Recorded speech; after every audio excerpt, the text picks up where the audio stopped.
but I'll give people a couple minutes before I start getting into stuff. As always, let's see.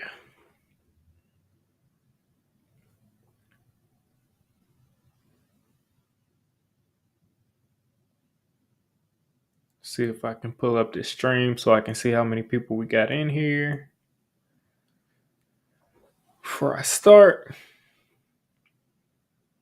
looks like we got one so far. It might be my phone. I'll give people a couple minutes. For now, I'm going to tweet out this stream.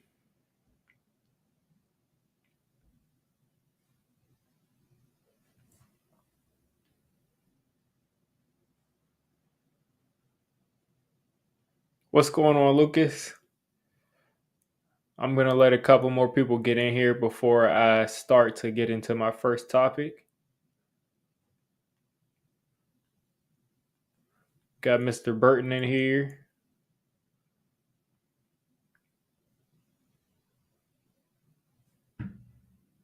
Okay, we got a couple people in here, so I'll get started. Just tweeted out the link. People kind of filing in. All right, we got 10 in here. So, I already shouted out Lucas, Mr. Burton, GMB, Nova, Mr. Fahrenheit, Maurice. I was going to start this talking off. Shout out Jerome. I was going to start this starting to talk about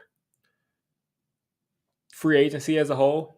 I think I've already kind of talked about the Daniel Jones thing. I was on Big Blue in the Bronx's channel yesterday to talk about Daniel Jones and my actual reaction after kind of sitting and looking at the deal in detail to Daniel Jones's deal. I can get into that for people who didn't see my reaction yesterday, but I was going to just jump on here and start talking straight about free agency. But one thing I want to talk about is probably the fact that Sterling Shepard looks like he's going to be back. I'll start it off with that because that was something that I was thinking about if they were going to bring back Sterling Shepard. And it looks like he's going to be back on a veteran minimum kind of deal. Again, as always, if he can stay healthy, if Sterling Shepard can stay healthy, I think he's at worst a number 2 receiver. Now, is he the same guy? Maybe not. But I think Shep he's always been Daniel Jones's favorite target. He's always been a security blanket. And if he can stay healthy, he's going to be that guy. He's going to be that guy that is going to be the security blanket. He probably might have the most catches. He may not be your number 1 receiver, depending on who we bring in, but he is Daniel Jones's favorite target. Now, that could change with Isaiah Hodgins here now. Isaiah Hodgins might be the safer guy. He's a little bit bigger, different type of play style, but I think at the very least, the Giants are looking at going into next year probably with 3 guys that I think are number 2 level receivers. You got Hodgins there, you got Shep there, if he can be healthy, and then you got Wan'Dale Robinson. The sad thing is, or the tough thing is, Wan'Dale Robinson is coming off of an injury, off of a torn ACL. Sterling Shepard is coming off of a torn ACL. So are those 2 guys going to be the same guys that they were? That's a big question right there. Isaiah Hodgins, was that a fluke? Are people going to start shading covers towards him? Are people going to start defending him differently? Is he going to still be able to be at number 2 level receiver? But if you don't have a number 1, it seems like probably the best thing you can do is load up on number 2s. And we kind of talked yesterday on the stream over on Big Blue in the Bronx's channel to talk about. I think U Stadium put out a tweet, and Entertainer started kind of messaging back and forth, and it looked like the Giants were interested, according to sources, interested in Jacoby Myers. I would not like that move at all because I think he's another number 2, and if we're paying him any more than like 8 to 10 million, doesn't make sense. And I think we already have enough number 2 level players.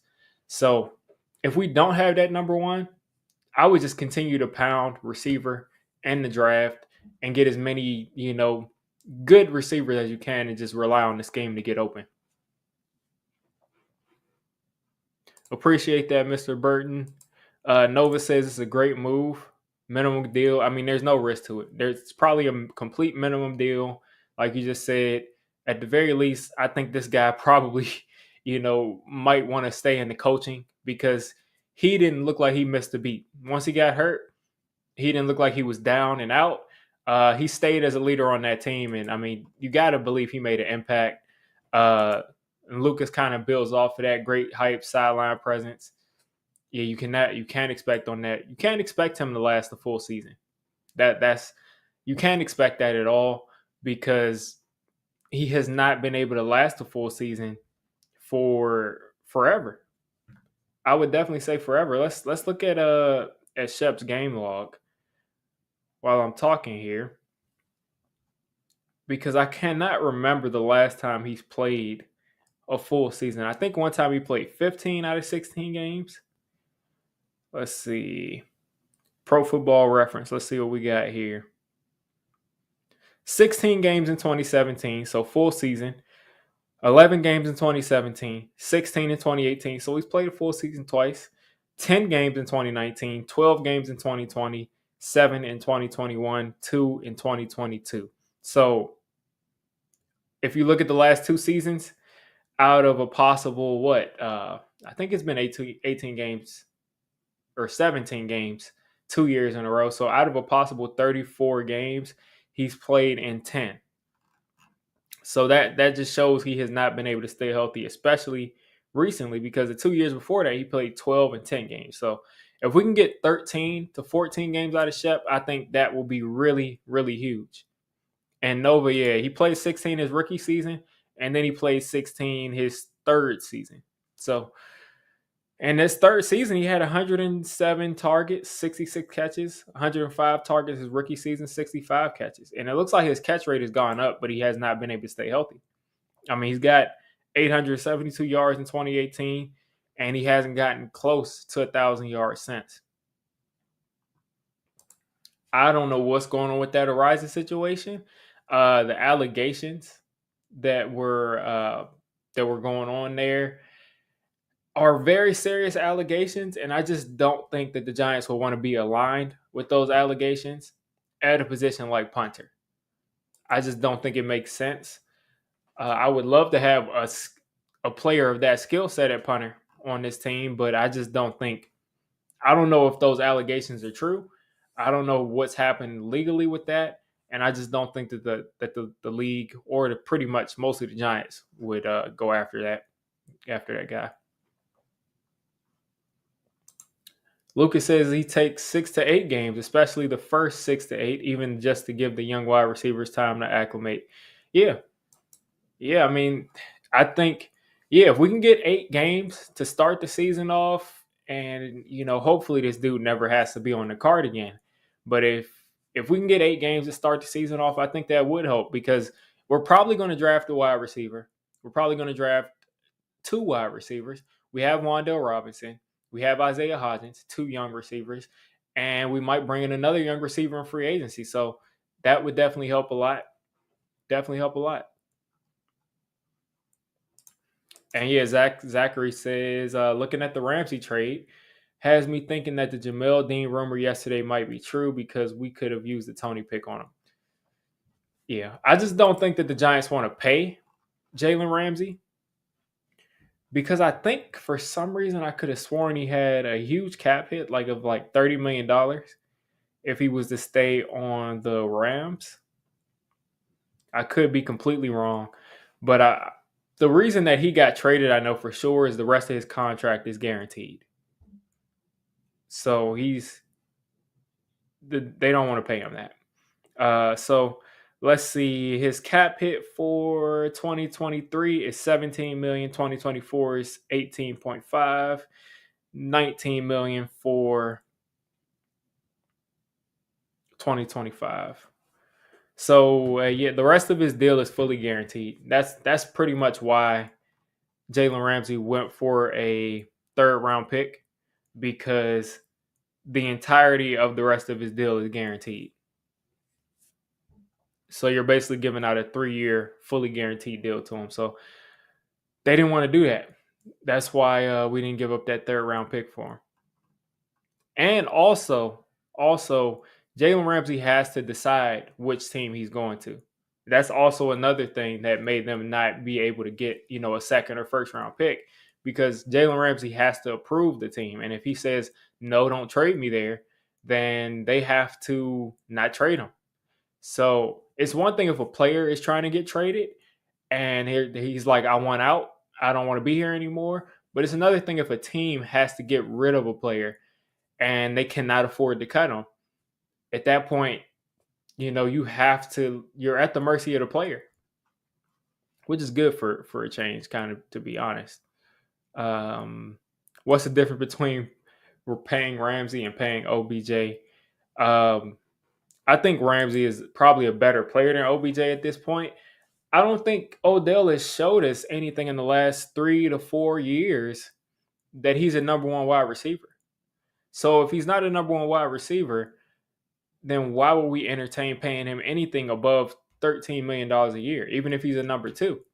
I think Odell at this point of his career is probably a complimentary number two wide receiver. But just thinking like, do you want to pay big money to this guy as a number one wide receiver when he just hasn't shown it recently? And Kareem, I think you might have jumped in a little bit in the middle of the discussion, but yeah, Ramsey is on the Dolphins. We more were just talking about why the Giants didn't trade for him, why they didn't give up a third round pick, and it could be that they were interested, and he just didn't want to come to the Giants. Yeah, like I think Odell, if he can get singled up and if he's not the guy that everybody's gearing towards, I think he's going to be a dominant player. But if you don't have a guy to take that coverage off of him, I mean, maybe he still puts up 1,000 yards, but I don't think he's anywhere close to the guy where you're going to say, let's pay him $22 million. And let's be real. I mean, I just talked about Sterling Shepard. If you look at Sterling Shepard and you look at Odell the last 2 years, I mean, how many games have they played? How many games have they played? Let's see. Odell Beckham. I'll pull up his Pro Football Reference. And I guess Odell is kind of the first name that I'm bringing up when it comes to free agents. And he's a guy that could be signed at any point. He doesn't have to wait until tomorrow to talk or wait until the official league year to start. He can sign right now. He could have signed last week. Let's look at it. So 2021, Odell played 14 games. 2020, he played 7 games. So 2022, Odell didn't play at all. So he's a year out of football. Tore his ACL before that, and I think he tore his ACL. Didn't tear his ACL, but he was already banged up, from the ankle thing before that. So we cannot afford to pay that guy $20 million a year coming off of these injuries.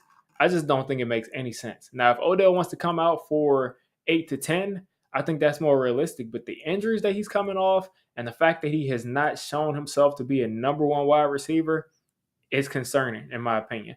I mean, even that year for the Rams, where he played 14 games, between the Rams and Cleveland, 537 yards and 5 touchdowns. Yes, that's decent, but yeah, it's not what you're looking for out of a $20 million wide receiver. And it's just so sad. You look at Odell's stats. I'm pulling it up here, man. Like, man, he started off so hot. I mean, 12 touchdowns, 13 touchdowns, 10 touchdowns, 91 catches, 96 catches, 101 catches.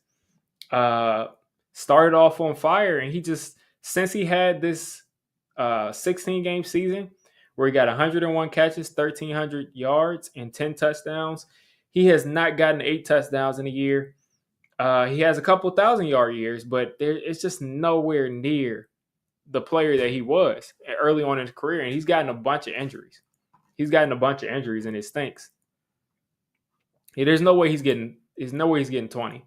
If he goes out and tests the market and they all say we're not paying you anything near 20, and Odell wants to be a Giant and he wants to come here for 8 to 10, I would explore that. I would explore it because I'd rather have Odell for 8 to 10 than Darius Slayton for 8 to 10. Our being enthusiast says, Diggy, love the content. As always, bro, keep up the good work. Appreciate the support. Would I rather have Odell or Shep? I mean, I'd rather have Odell. Even coming off the injuries, he's still younger. No, he's not younger than Shep. For some reason, I think Shep is so old because he's always hurt. He's not younger than Shep, but um, I think he's played at a higher level for longer. I don't know. That's a good question. That's a good question, but I do think he probably provides a little bit more as far as uh, going deep than Shep does. But we'll see. But I think we would have, yeah, and I touched on that a little bit earlier, Big Dash. Shep is back officially. Shep is back officially. I touched on that about I think that report came out probably like 30 minutes ago. So yeah, Shep is coming back. But out of those two, I think they were just asking if I had to choose between those two. I probably would choose Odell, but I think Shep has this chemistry with Daniel Jones that is just really good. That I don't know if Daniel Jones would have with Odell. I don't know. Some people are upset. I mean, I don't see how you could be upset with us bringing Sterling Shepard back.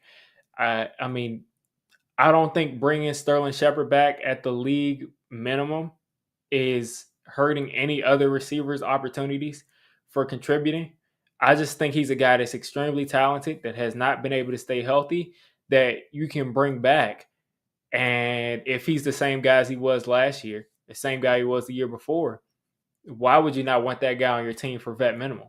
It makes no sense because if Shep is healthy, he's better than Braxton Berrios. And people are talking about going out and signing Braxton Berrios, but he's better than that. You said they're the same age? Maybe they are. Maybe Odell came out a little bit sooner. So Odell is 30 years old in 127 days. Shep has to be younger than that. Oh, Shep is 30 years old in 30 days. So Shep is about 100 days younger than than Odell. So yeah, Odell just came out of college earlier. Shep must have been a senior when he came out or something. Yeah, Shep is back. Shep is back officially. I mean, it's the Giants haven't tweeted it out, but a bunch of reputable sources have tweeted out that Shep is coming back. So maybe and maybe Shep coming back. Maybe he comes out in training camp and he realizes he just doesn't have it anymore, and maybe he just becomes a assistant wide receivers coach. But I think he definitely is going to be. I think he's definitely going to be helpful more than hurtful coming back. This is something I can talk about. I mean, I have Tremaine Edmunds in the thumbnail, but let's talk about tight end because I'm kind of curious. When I'm gonna throw a poll up here, and I'm using Opus that allows you to do this. So please, people, when you're answering this poll, use one word answers, and then we'll see what people are thinking.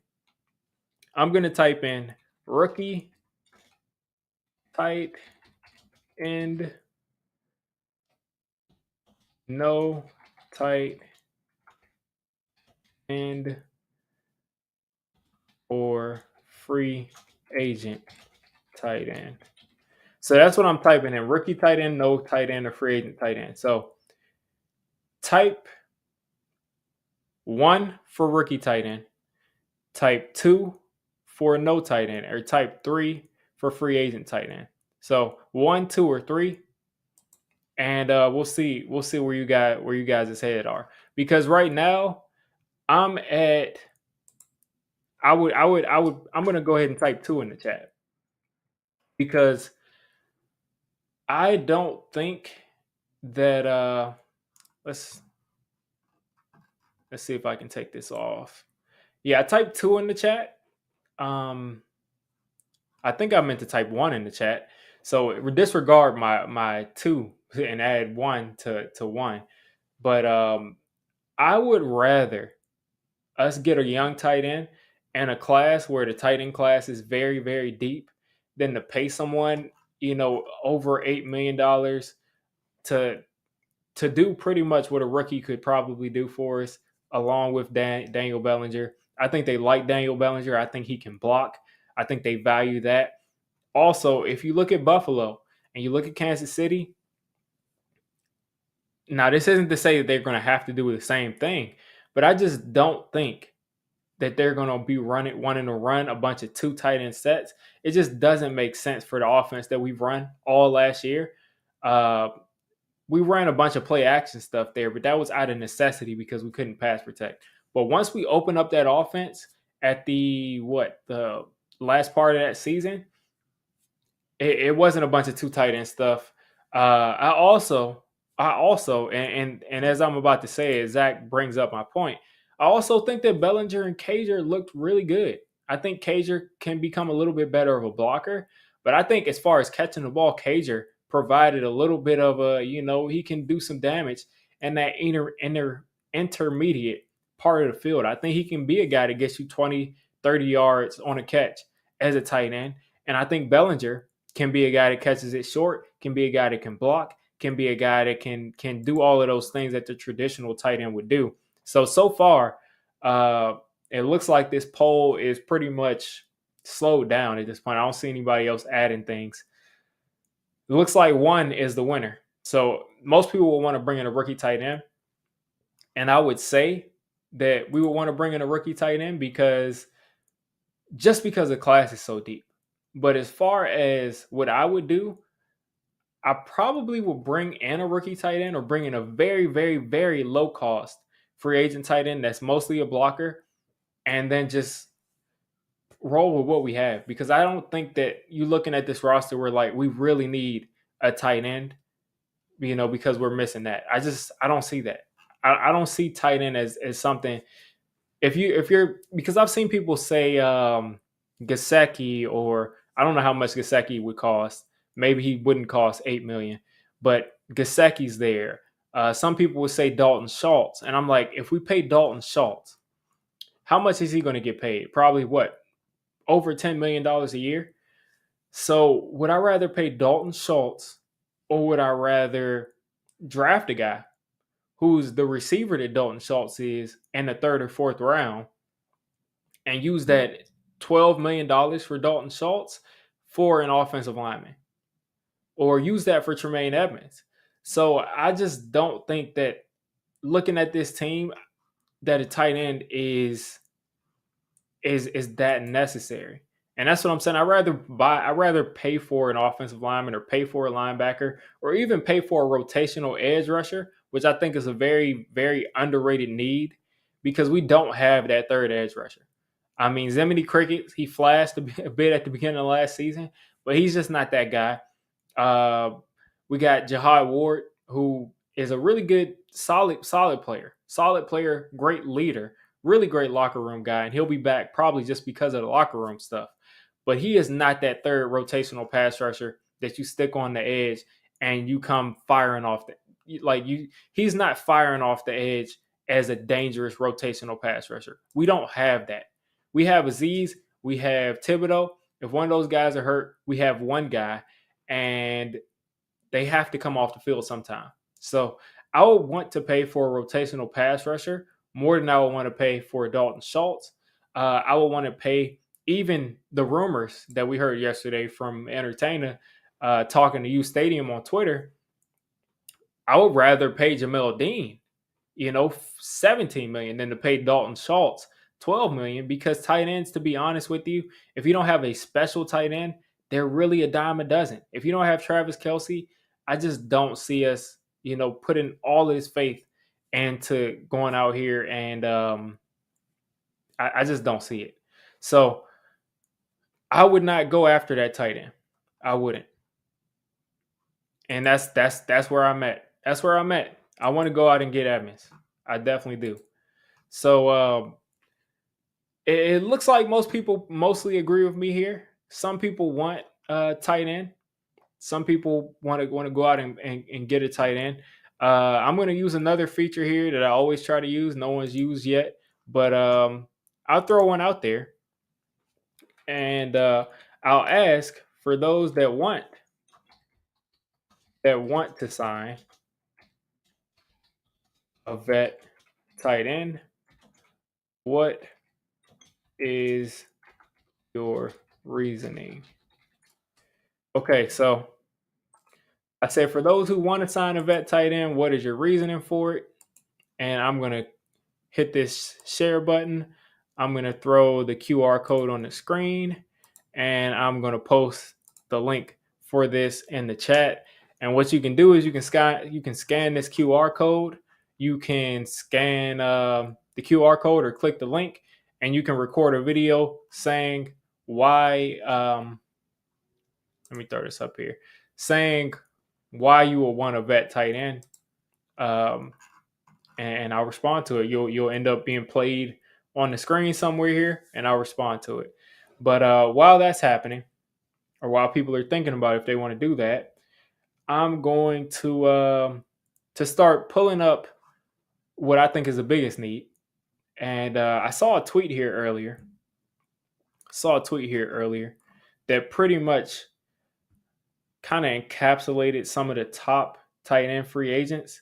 Also, you might add Devin White to this. He might be released by the Buccaneers. But let's go down this list here. Tremaine Edmunds, Bobby Wagner, David Long, Levante David. Bobby Wagner is done at this point. But Levante David, Eric Kendricks, Speedy, linebacker at Minnesota, Bobby Okereke, solid player, TJ Edwards. We all know he looked really good last year for Philly. Jermaine Pratt, he looked good for the Bengals. Drew Tranquil, Leighton Vander Esch, Aziz Al-Shair, Rashawn Evans, Caden Ellis, Quan Alexander, Devin Bush. That guy's been a disappointment so far. Alex Anzalone, Kazir White. So there's a good mix of players there. Probably your top of the list, the guys that are going to get paid the most are Tremaine Edmunds and David Long. They both have the speed. They both have that, big play potential as linebackers. David Long with 52 tackles last year. He played, let's see how many games he played last year. 1, 2, 3, 4, 5, 6, 7, 8, 9, 10. Looked like he played 12 games last year, put up 50-something tackles. On the other hand, Tremaine Edmunds put up, let's see if I can pull up these stats. Tremaine Edmunds put up 102 total tackles, and David Long put up, I think that 50 number was wrong. All right, let's see how many. David Long put up 86 tackles. So Tremaine Edmunds is clearly the guy that can come down and meet guys in the holes. The guy that can also play coverage. Really speedy linebacker. He has a couple of plays where he's blown up some screens, blown up some short passes, hit guys going over the middle. That dude shows up. He shows up and shows out. So Tremaine Edmunds is clear and ahead to me, the best linebacker, best interior linebacker. And this year's free agency class, David Long is probably your consolation prize if you don't get him and you're really going after a linebacker. And then I think there's a slight drop off behind David Long. And then you got TJ Edwards. I think you got Levante David. And Levante David may be the better linebacker out of everybody, but he's a 1-year rental. So you're probably going to get him for pretty cheap. Jermaine Pratt, solid player.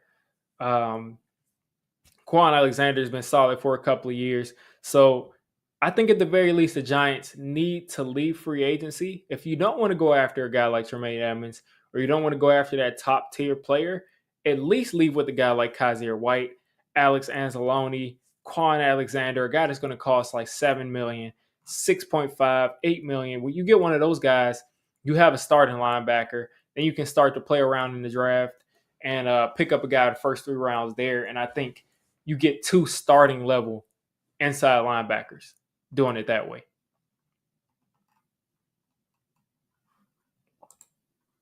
All right, let's see what else we got here.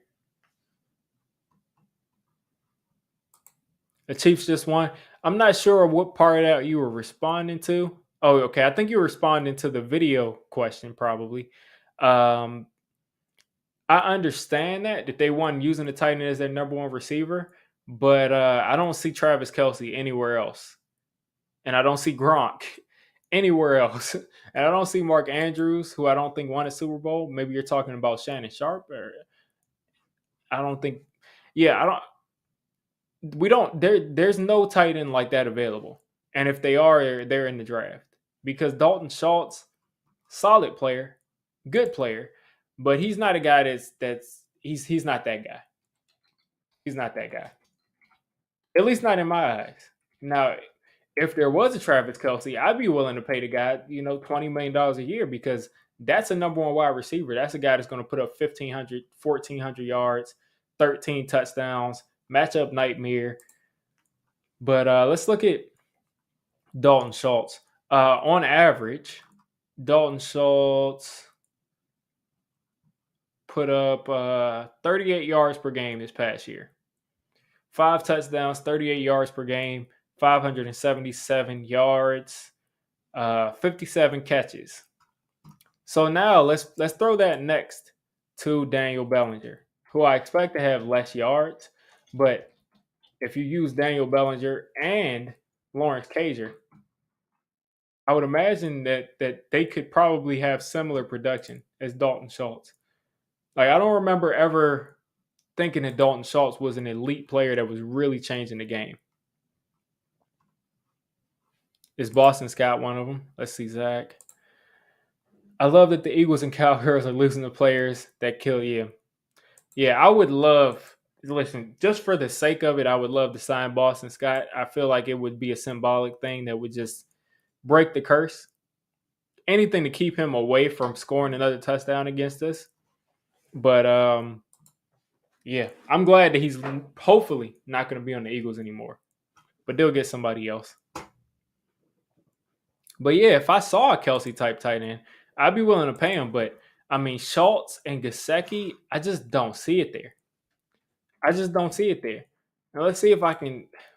Mike Gasecki, 6'6", 247, 362 yards on 32 catches. He played 17 games last year, 11.3 yards per 21.3 yards per game. He started one game, so it looks like he was used as a backup, or maybe he just wasn't out there in the initial formation because they have so many good wide receivers, or those two really good wide receivers. But if you look back to 2021, Mike Gesicki put up in 17 games 112 targets, 73 catches, 780 yards, and 2 touchdowns. The year before, 703 yards, 6 touchdowns on 53 catches. So could he come here and have an 800-yard season? That's possible. But I'm just very wary of it, especially when the tight end draft this year is a lot more. It's a lot. It's just so deep. There's about 10 tight ends that people like in the first 2 or 3 rounds.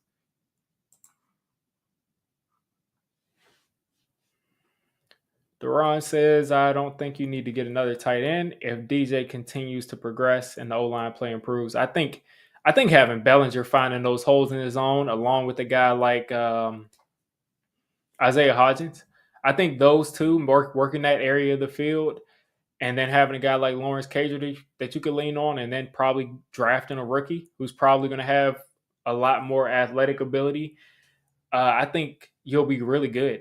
I don't think we need to go out and pay a guy. But let's see what's going on here. I'm going to pull Spot Rack back up and continue to look at these lists of free agents. Let's see what we got in the chat. Think we get James Bradbury back?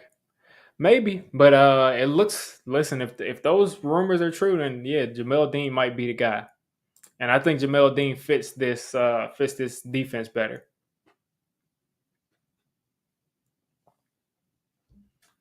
I think Jones will be an elite quarterback with a better team. Hopefully, I I, I just don't think that involves reaching. I think people are reaching for a number one wide receiver, and they don't see a number one wide receiver in free agency this year. So they're saying maybe we find it at tight end, but there's no number one tight end here. He's just not there. Um, let's look at what is available to some of the top free agents. Derek Carr and Woods, of course, already found their new teams. Leonard Floyd is a guy that you start to think about. Like I said, that rotational pass rusher. Deion Jones is a guy that used to be really good and hasn't been as good lately. Um, I would love this. I would love that more than anything. Uh, Vontae David I already mentioned. Zach Cunningham, vet linebacker. Graham Glasgow. Uh, Dalvin Tomlinson could reunite here as a Giant too. What's going on, man? What's going on? We gotta do some work soon. Um, I'm rooting for that, Mike. Man Ray says, "Hey Diggy, would you trade up a few spots for a guy like Addison?" I've been saying this since the ink got on the deal, and before it even got on the deal, I said if you pay Daniel Jones upwards of $40 million or 30, if you give this dude a long term deal, he's your quarterback.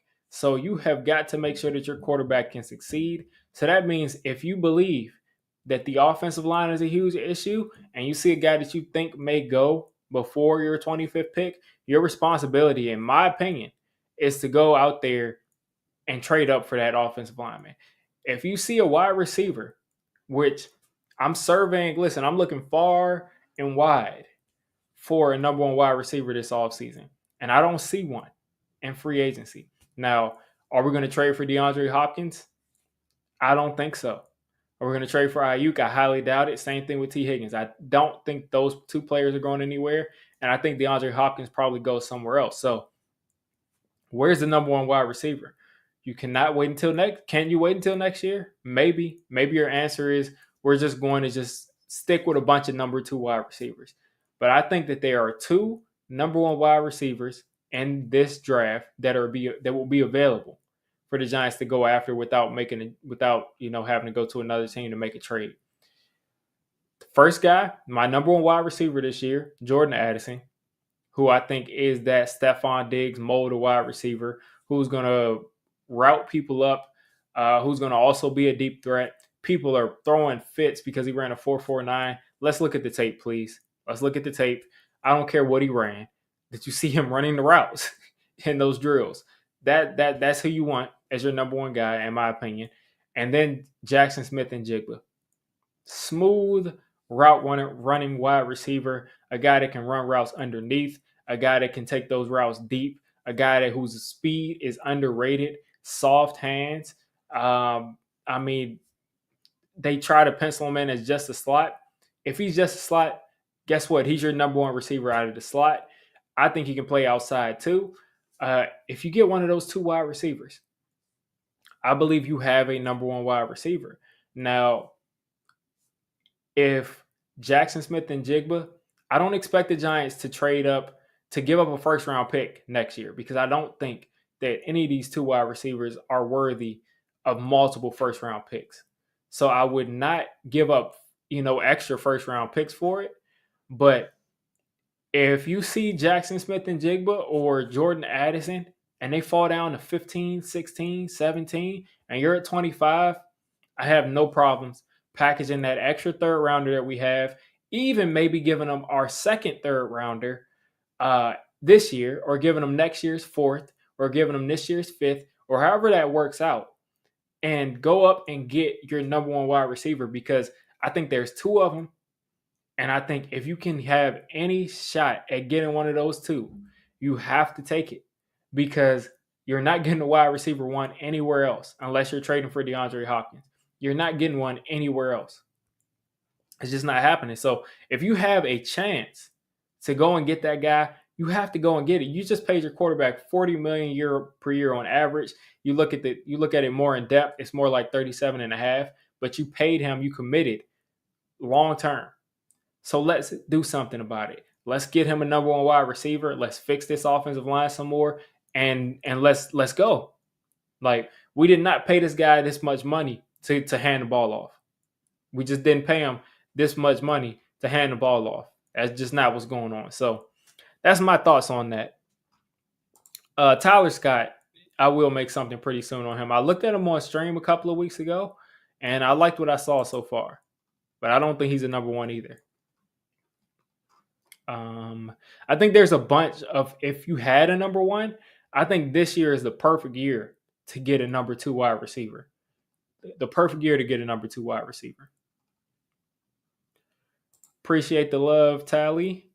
Let's see. Jamel Dean is young, only 26, pretty much in his prime, but I don't want to overpay. Yeah, I don't want to overpay for him either. I don't even want to take a corner. I mean, I don't even want to pay for a corner because this draft class is such a good draft class for corner. We could just close our eyes, pick a name out of the hat at 25 at corner, and we're going to have a first round corner. So that's upsetting that we probably are going to pay big money for a corner, but if we do, that's the guy to pay. That's the guy to pay. Would love to re-sign Julian Love. Lucas, is this new since I've started the stream? Deron Payne got 4 years, $90 million. Let's see. Deron Payne, 4 years.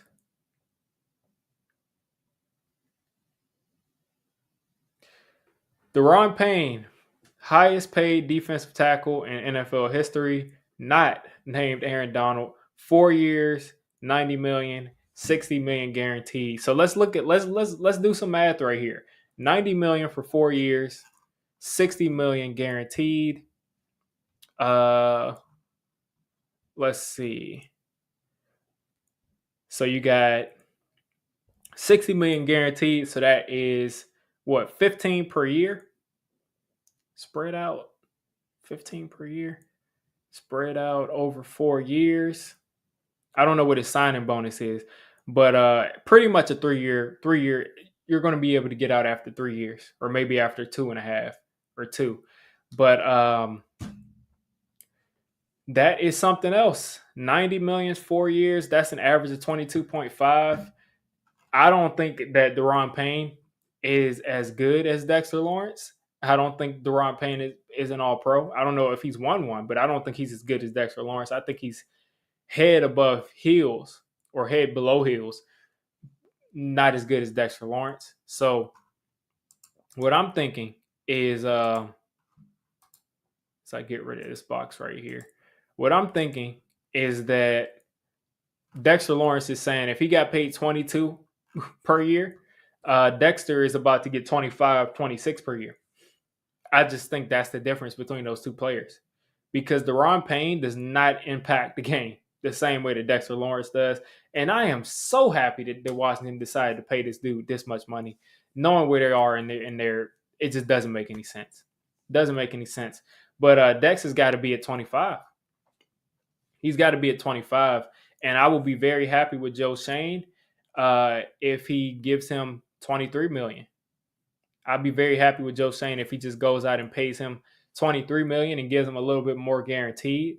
If you want to do that deal at a reasonable price compared to what Deron Payne just got, you do it now. You don't do it in this. You don't do it after this free agency. I don't think any big defensive tackles are on the free agency market as far as guys who could challenge to be the number one guy as far as how much someone's getting paid.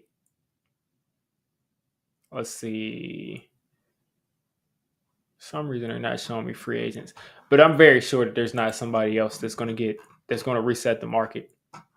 What's going on, Soul Brother number one? Dexter about to break history. Washington, when you ain't paying the quarterback, pay elsewhere. Yeah, I understand they didn't want to lose Deron Payne, but just go draft the guy. Go draft a defensive tackle. There's no reason to pay Deron Payne $22 million a year. Not when they're not where they need to be right now. Yeah, Mr. Fahrenheit, we got that a couple. We touched on that part. It's good to see Shep back. Let's see. Imagine if we managed to get Dexy for the same amount. Listen, if he signs for the same amount, I could see Dexter Lawrence, at this point in time, maybe signing for that same amount. But the thing is, if Dexter Lawrence signs for 22.5 per year, that means you probably got to make that instead of 60 of that $90 million guaranteed, you probably got to pay him 80 or 75 of that money guaranteed. I think if Dexter Lawrence gets a new deal, um, if he gets a new deal, I think Leo is so obsessed with playing with Leonard Williams, or not obsessed, but he's basically like a brother to him. He basically like calls Dexter Lawrence a brother to him. Says he pretty much gave him a newfound joy for continuing to play. Leonard Williams is probably going to take a huge pay cut to stay with Dexter Lawrence, and that becomes very possible. I think the value for Kalijah Cansey is right there at 25, and I think if Leo walks, then you might think about taking Kalijah Cansey there because you have no depth at that three tech spot. No depth there. There you go. Quentin Williams. Quentin Williams. So where is Quentin Williams right now? Is he up for an extension? Are they talking about an extension for him? Let's see. Are they talking about extending this guy right now? Let's look at news. I don't see them talking about his extension. I see an article one day ago. Here we go. Jets exercised the fifth-year option that will pay him $9 million going in 2023. That number's locked in. Can't be fiddled in any way. They're projecting him to get paid 22 to 23 million a year. He's got to get paid more than Deron Payne too. Yeah, you're saying the Jets will extend him. So yeah, I think that I know they're going to extend him, but I'm saying I don't know if they're going to do it this offseason. And if they do, he's probably got to get paid 24, 25 million. You got to think he probably gets paid 24, 25 million.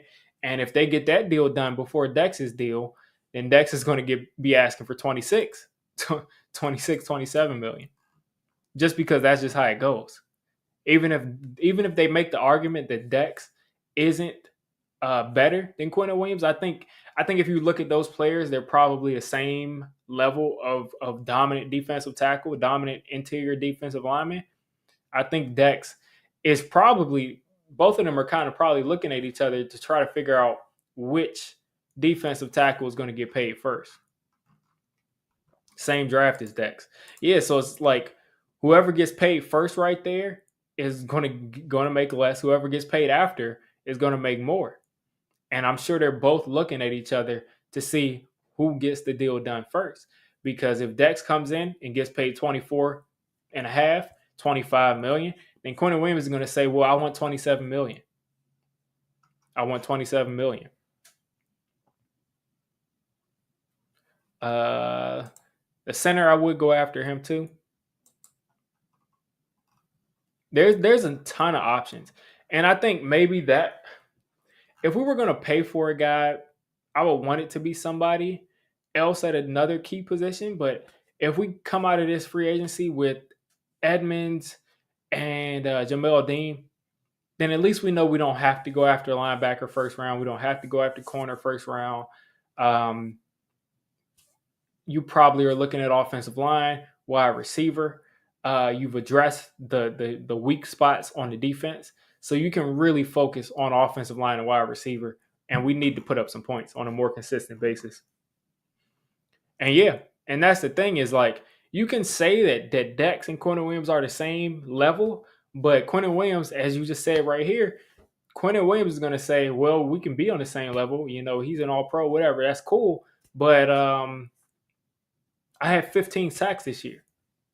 Like I had 15 sacks. So that's something that we're going to see. We'll see who jumps out. And pretty much, Craig, as I was saying a little bit earlier, I would trade those extra picks. I would trade that third round pick. I might even trade both of our third round picks this year. I might trade next year's four. If I got it, whatever I got to do to move up from 25 to 17 to get Jordan Addison or JSN, I'm gonna do.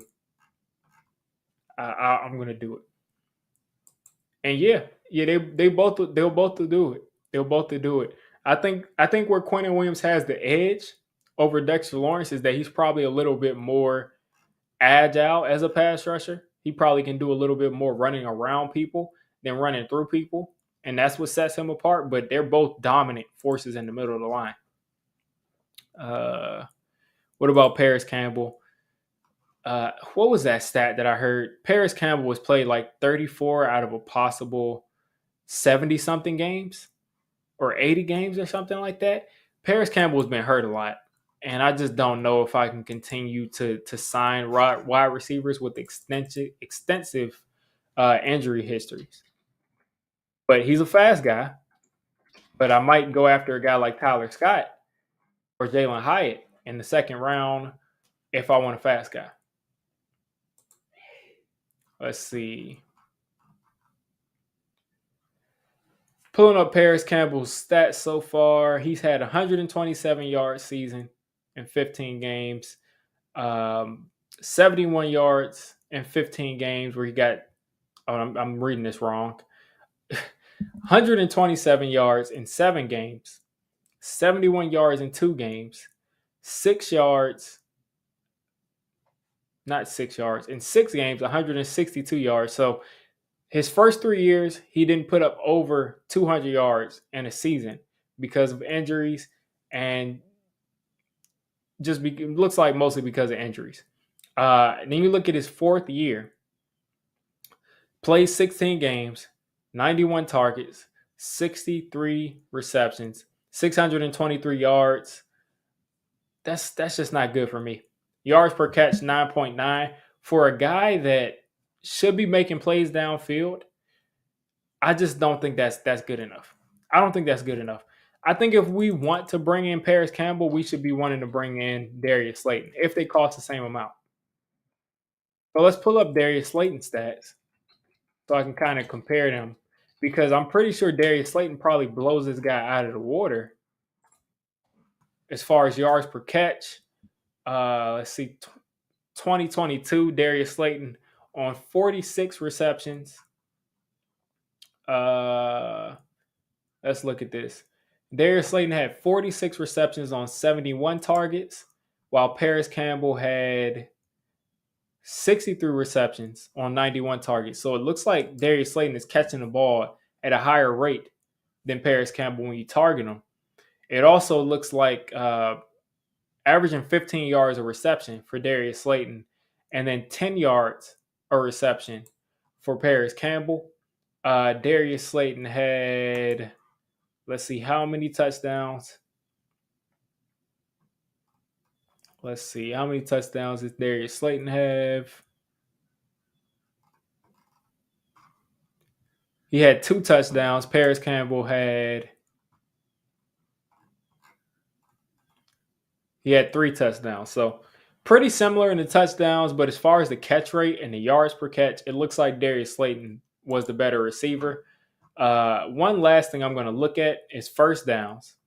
And Darius Slayton had 30 first downs, while Paris Campbell on about 20 more catches had 32 first downs. So I don't know if just Paris Campbell was in a bad situation, but he's not even as good as Darius Slayton.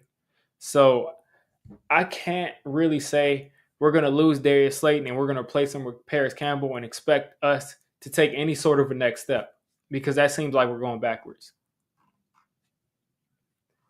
Shout out to Mr. Burton. Definitely hit that like button. It'll let people know I'm streaming. And let's keep this going. Slayton and DJ are best friends. That accounts for something. Hopefully, I wish it could account for more for less drops, but I think Slayton is probably gone.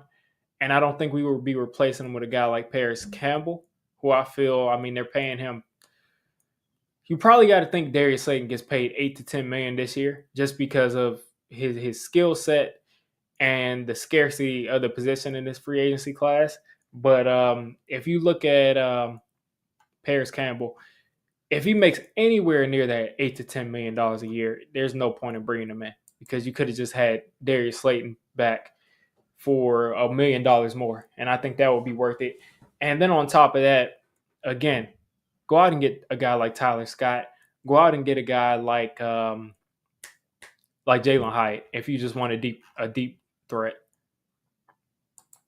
Like I said, I could see us bringing in Odell for 8 to 10 million a year, not at 20 million a year. Wouldn't be mad if we built. I'm never mad if we build through the trenches. Never mad about that. I can't ever be mad about that one.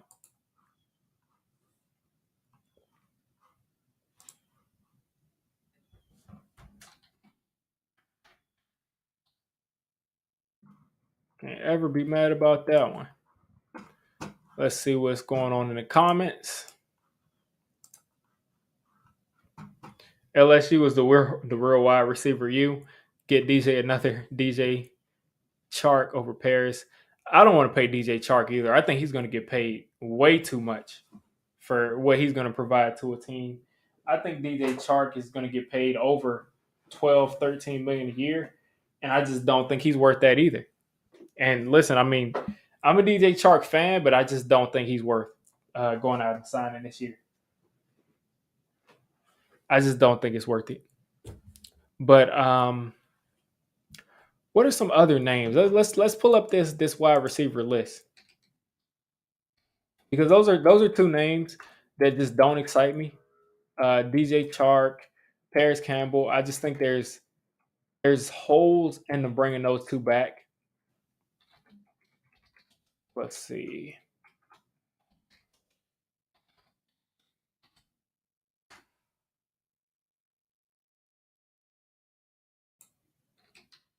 I'm going to pull up this wide receiver class so we can take a look at it. I might even share my screen right here.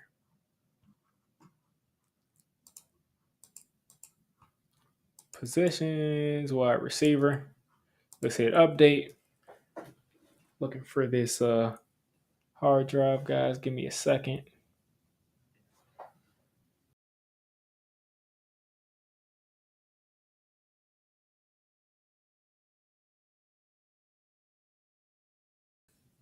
Yeah, but let's pull up these free agents.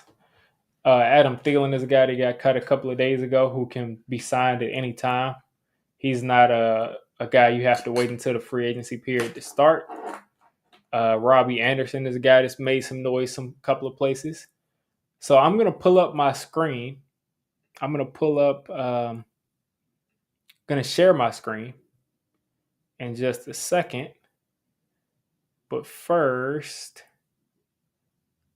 let's see. First, I'm gonna run this ad really quickly, and I'll jump right back. Get me a drink of water. Jump right back on here, and we'll take a look at these wide receivers. So let's do this.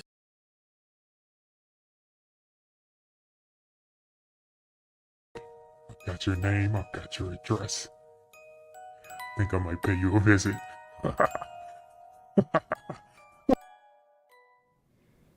Anyone can find anything on the internet, including your full legal name, your personal email, your home address, phone number, and even your relatives. Just do a Google search for your personal information or someone that you know, name, email, phone number, and see if a people search site shows up. This information is accessible because of data brokers who profit by selling your information to robocallers, telemarketers, spammers, and anyone else that wants to learn more about you. That's why I'm excited to tell you about today's sponsor. Aura will identify data brokers that are exposing your information and automatically submit opt-out requests on your behalf. They'll even opt you out of junk mail and telemarketing lists. You can use my link, aura.com/diggy, to try 2 weeks for free and see how many data brokers are sharing your information. It's also linked in the description. You can also scan the QR code. Aura has already found my information on literally over 100 sites so far, And guess what? If they do take my identity, they'll cover me up to $1 million. They have a VPN, password manager, real time credit and identity theft monitoring, internet parental controls, and antivirus software. If you sign up right now with my link, Aura will give you a 2-week free trial. Go to aura.com/diggy to start your free trial now. Woo-wee! I'm gonna finally be able to get that PS5.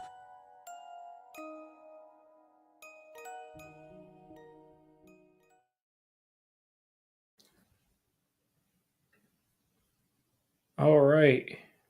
So I'm going to go ahead and take this off of the screen. Throw my comments back up here. I'm going to drop this aura down here. Drop this link down here.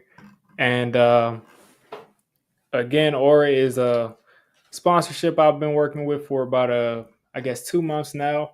And you guys working with them helps the channel out a lot. So definitely give them a look if you guys get a chance. But let's pull up those wide receivers for. I'm gonna have to make this a new window. Let's pull up these wide receivers here.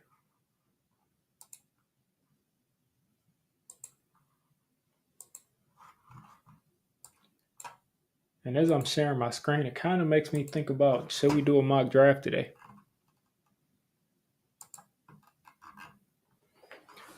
All right, so looking at wide receivers, you see off the bat, you got Robert Woods here.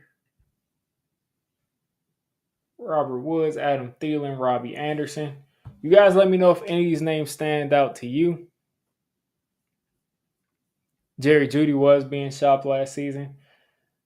Can he be a number one? I think he has a better shot than all of these guys to be a number one, but I still don't think he's a bona fide number one.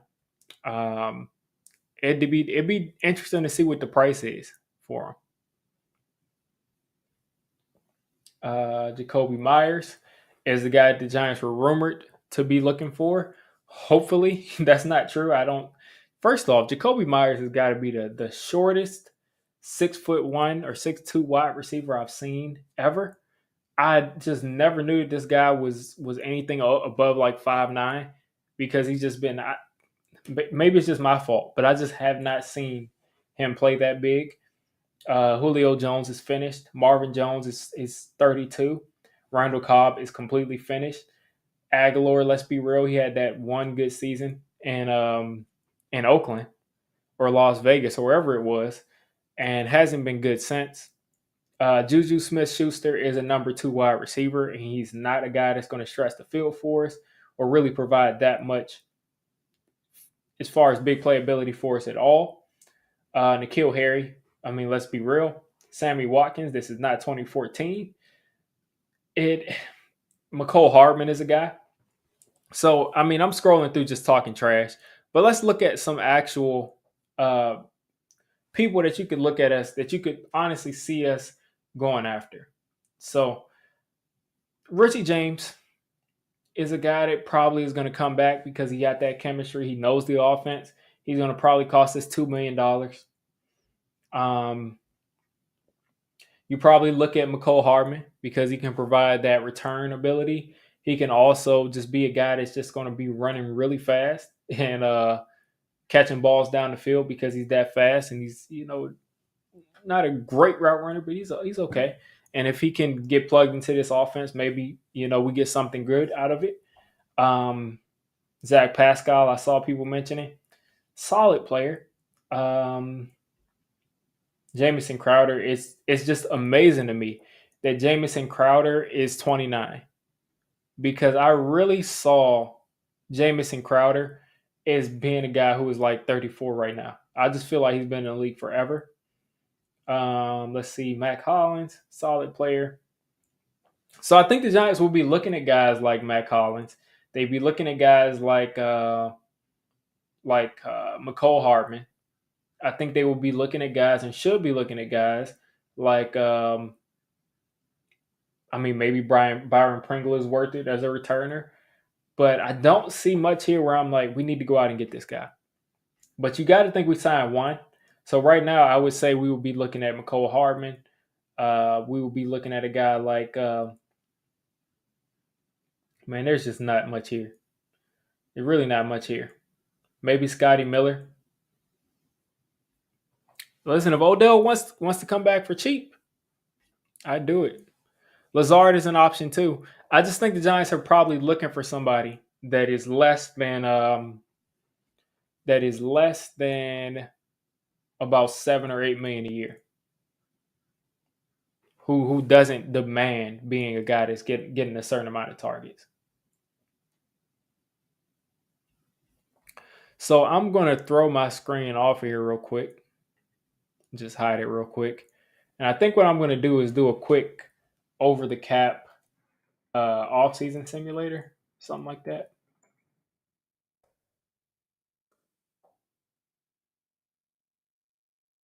Is Money available? I'm not sure.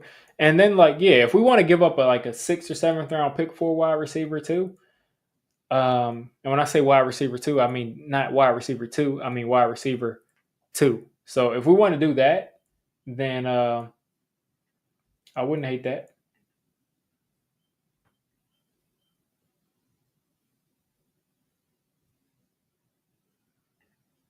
Let's see, free agency, free agency, free agency.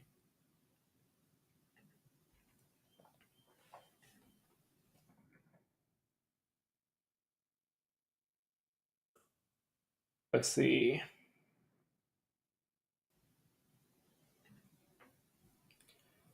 See if I can pull this up. So let's do a quick run through. I think I'm going to jump off pretty soon. But before I think about jumping off, I'm going to throw this up here from over the cap. See if I can get full screen here. Okay. So we got over the cap here. We're in 2023. So we have Leonard Williams here. We got 8 million in dead cap.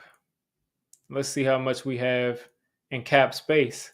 Right now we're sitting at about $16.2 million in cap space. The first contract that has got to be adjusted is going to be what's going on here? First contract that's got to be adjusted is the Leonard Williams deal. So some people want to restructure. Some people want him to take a pay cut. I'm gonna, for the sake of this, because there's no pay cut button. Let's hit restructure. Let's see what happens here.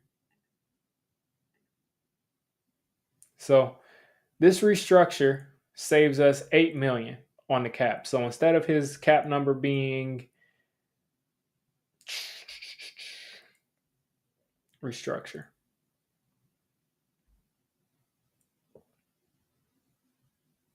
Let's see what this does if I say restructure. So right now we have 16.2 million in cap space. Let's see what happens if we restructure. Okay, so his base salary is 16 million. Let's cut this in half and say that Leonard comes back for 8 million.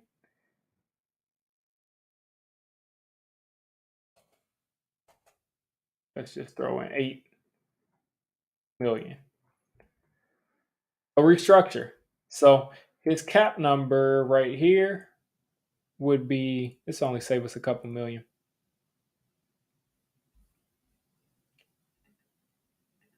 Let's do a restructure again.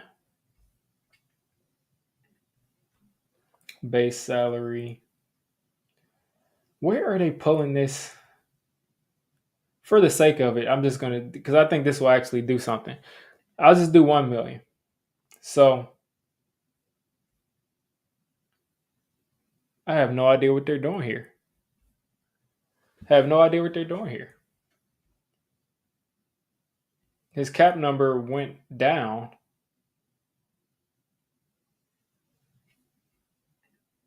Let's try one more time.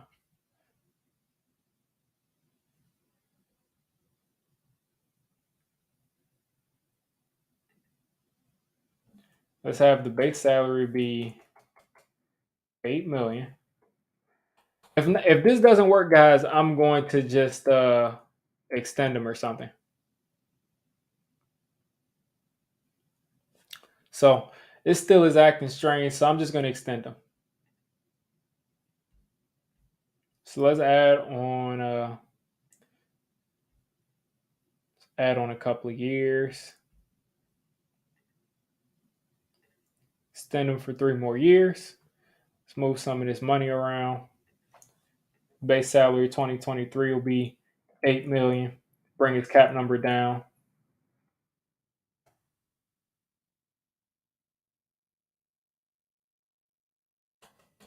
Bear with me, guys. So bring that cap number down to 22, and then they probably, if they're extending it, probably want to bring it down even more. So let's bring it down to 4.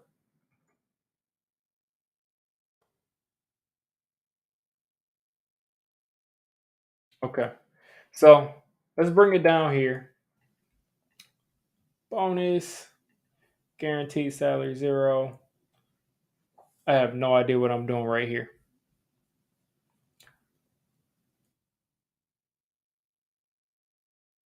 Let's give him 10 this year.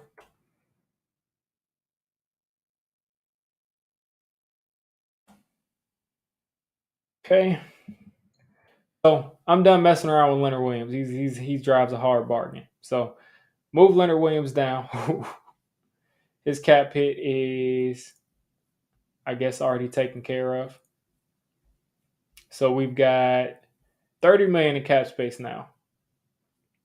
So Kenny Galladay is cut. We already know he's cut pre June 1st, so that's cut. Daniel Jones is locked in. I would extend Adoree Jackson. So let's add on 2 years here. Base salary next year will be 15.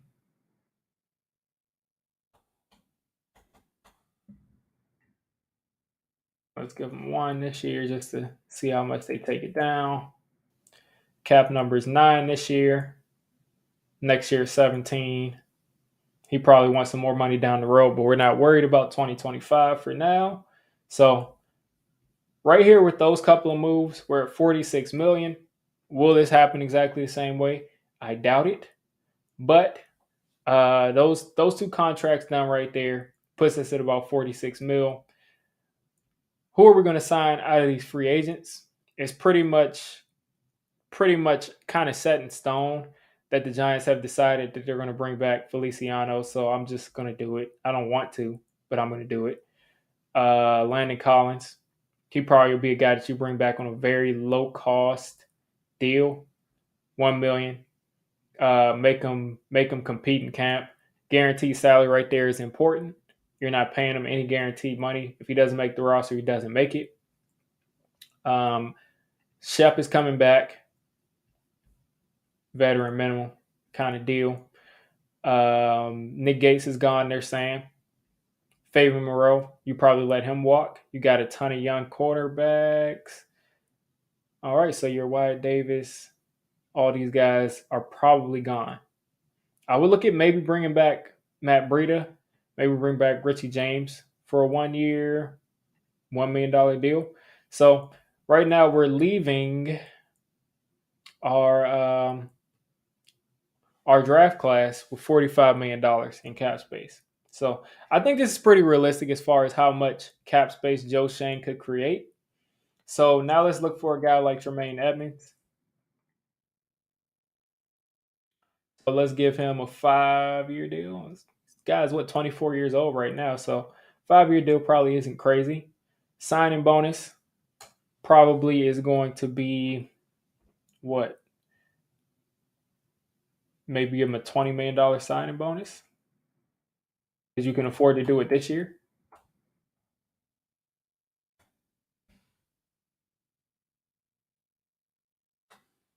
Okay. Give him a prorated signing bonus of 20 million. You said that's insane. I mean, we could do a 3 year deal. What else the other people in the chat kind of think? He's at 24. So let's think about this.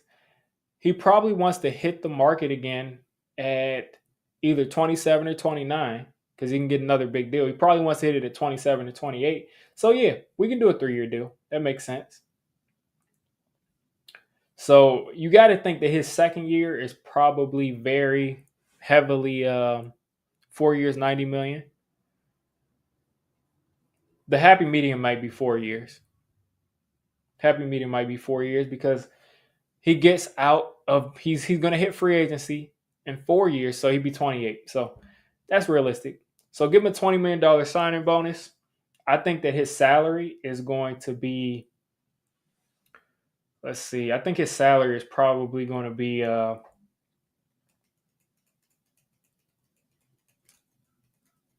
Let's see.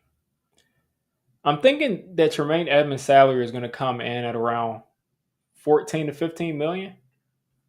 Now let's look at Spot Rack to see what they think. And then I'm also going to look at what the top paid linebackers are making right now because I have not been staying afloat with the top paid linebackers in the league.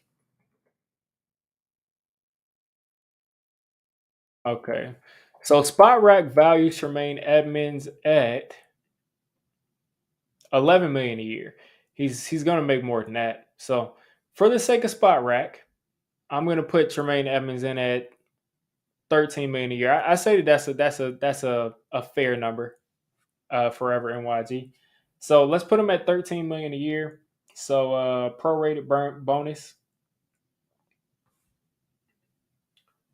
prorated bonus. So let's give him this year one. He's going to be at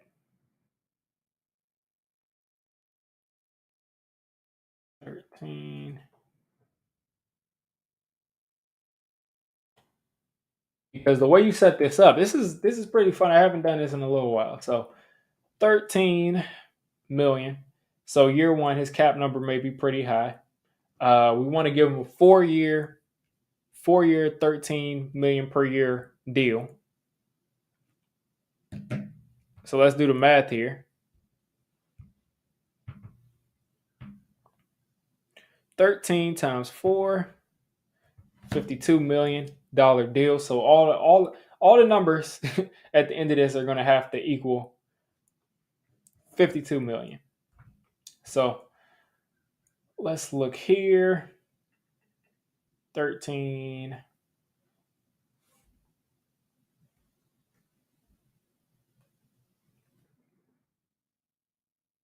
just for the sake of it. Well, now that I think about it, like I said, we're not really going to be paying attention to what happens in the future.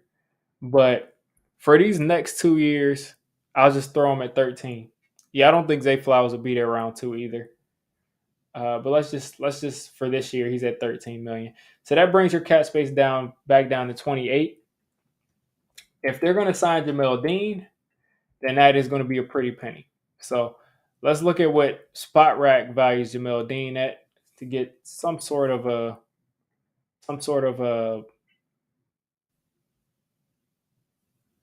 of an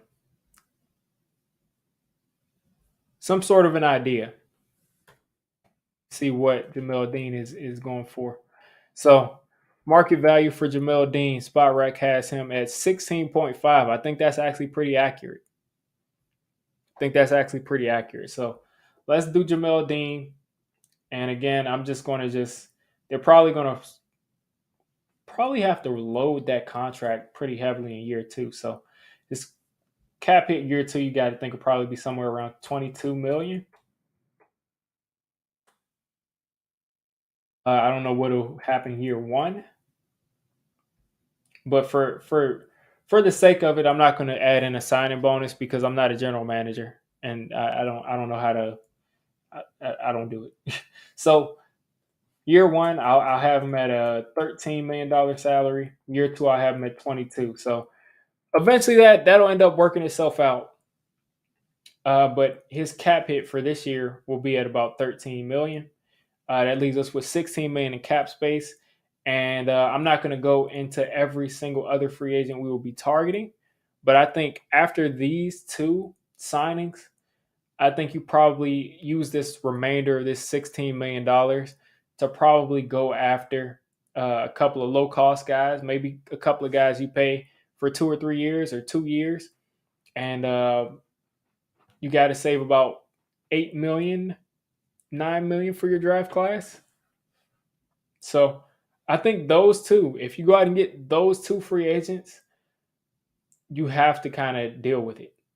Kind of have to deal with it because Jamel Dean is a complete luxury signing because yes, we need a number two corner, but we also can just draft one at 25. We can also draft one in the second round that you think can be a number two corner in the league. So that makes you think. So if we don't sign Jamel Dean, we just sign Tremaine Edmunds.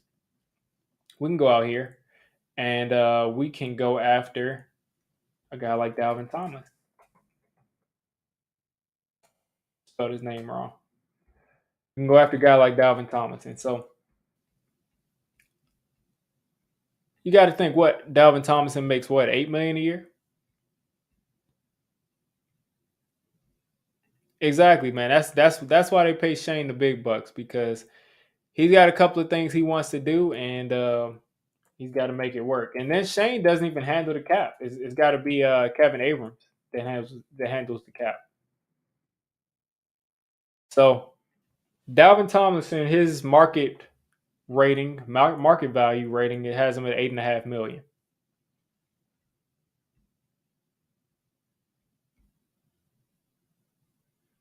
I hate that DJ signing will become the biggest huge regret. I think DJ balled out for the contract and will disappear now, like always. We'll see. Dalvin, let's just throw him in at 8.5.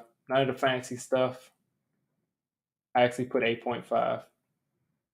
So throw him in there. If you sign Dalvin instead of Dean, you got $20 million in cap space after you sign two solid free agents, and you can probably go after a guy as an edge rusher, pay him, a solid amount of money. So this just kind of gives you a high level sort of thing. It's been a while since I used over the cap, but they actually go into a lot of detail for they actually go into a lot of detail as far as building out contracts. So anybody wants to learn more about contracts and how to structure them, over the cap will probably help you out a little bit. But I think it just shows that $46 million in cap space, which I only created that after I extended Leo and I extended Adoree Jackson. That's tough. It's going to be tough to do if you want to sign a guy like Tremaine Edmunds and a guy like Jamel Dean. So, and then that's what it comes down to too. Is like none of this matters if Daniel Jones is going to fall off a cliff. So we just gotta hope. We gotta hope that he continues to improve. Bill says I have a lot of hope for DJ now that he finally has some stability. And yeah, he's going into year two of the offense. He's going into year two of the offense. Yeah, Max, that's a good point. I didn't extend Barkley in that little simulation that I just did, but I mean, his cap hit right now is 10 million. I think if he gets extended, the lowest his cap hit will go is probably like 7 or 8 million. So I doubt it'll really give that much more cap space because his cap hit is already at 10 million. So it's not like you're going to backload his deal and pay him, $20 million next year. They're just not doing that for a running back. Or maybe you can next year, but you're not going to pay him big money in the third year. So you don't want his cap hit very low in his first year. But we're winding up on how long? An hour and 24 minutes. I think I'm going to start to transition out. I'm just going to hit a couple more comments in the chat and wish you guys a good Sunday. Appreciate y'all. I mean, this is probably the biggest turnout I've had in the stream in the last couple of months. So appreciate the turnout. You can restructure Darnay to get more space. Darnay Holmes has got to get cut. He's got to be cut, in my opinion. I'm looking at it right here. The savings on Darnay would you would take a loss by cutting him, but I just get rid of that dude, man. I don't know how you can watch DJ play and stay. You still don't believe. What game was you guys watching under pressure all year with third string receivers, and he still carried us? I mean, he did. He did something. He definitely did. I mean, he was the reason down the stretch. Early on in the season, it was him and Saquon, and maybe you could say more Saquon. But in that second half of the season, DJ put the team on his back.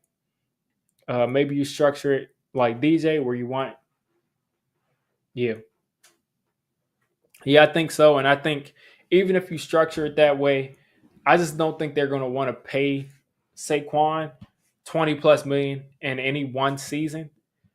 I just don't think they'll do that. So I think even if he gets a long term deal, I think worst case scenario for the cap hit this year, Saquon will be at a $6 million cap hit, which might save you $4 million this year, but maybe that gets you one more player. Bill says, thanks. Good seeing you last night, even though I caught it on the replay. Didn't know about you before that. Appreciate that, man. Appreciate it.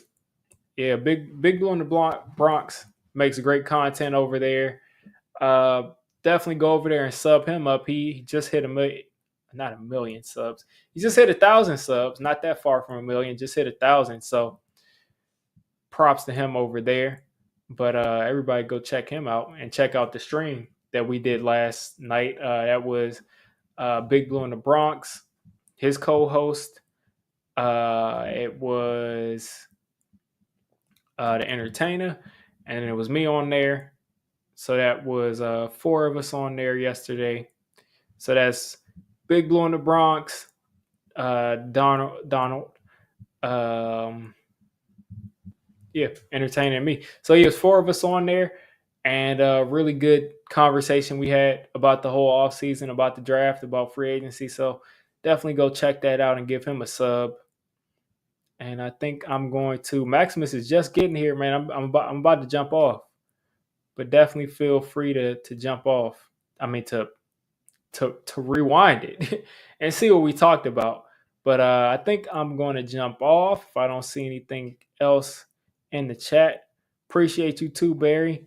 And I'm going to jump off here, get me some food, and get ready for the week. And tomorrow, if anything crazy happens, you'll see a video recapping what happens crazy in free agency. If not, you might get a normal video. I'm trying to get some film sessions out. I'm working on Zay Flowers right now. I'm going to try to hit a couple of these wide receivers over the next couple of days because I got to ramp up. Like I said, I want to hit 50 or 60 prospects. I think I'm at like 7 now, so I got to ramp it up. So you guys be on the lookout for those film sessions. Be on the lookout for that. Be on the lookout for the free agency videos. And guys, have a great day.